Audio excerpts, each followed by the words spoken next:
3 hari sebelum pendaftaran Capres-Cawapres oleh KPU, Mahkamah Konstitusi bakal memutuskan uji materi pasal dalam Undang-Undang Pemilu soal batas usia minimal Capres-Cawapres pada Senin pekan.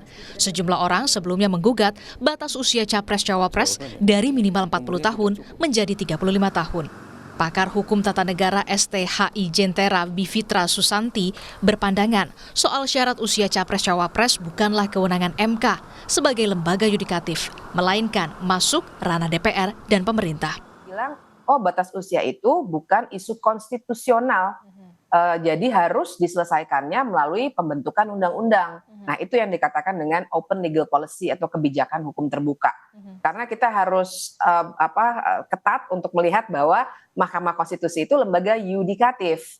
Jadi kita jangan tukar-tukar nih karena isunya mungkin hot dan banyak yang ingin anak muda maju terus langsung merasa ya sudah langsung diubah saja oleh MK. Padahal harusnya menurut saya ditolak harusnya, tapi ada sebagian pihak yang ingin agar itu dikabulkan. Oke. Nah, kemudian ada satu catatan lagi, kita juga tidak bisa menafikan ada benturan kepentingan di Mahkamah Konstitusi. Karena Ketua MK itu ada kaitan dengan orang yang akan diuntungkan langsung dengan pasal ini apabila diubah. Anggota Dewan Pembina Perludem Titi Anggraini menyebut ada celah pengecualian yang dikhawatirkan MK bisa mengabulkan gugatan yakni pernah menjabat sebagai kepala daerah seperti gubernur, bupati, dan wali kota. Jika ini terjadi, tentu bisa menciptakan budaya politik yang buruk bagi partai politik. Soalan umur itu adalah legal policy, kewenangan pembentuk undang-undang. Tetapi memang yang mengkhawatirkan adalah soal persyaratan pengecualian bagi yang pernah menjadi kepala daerah.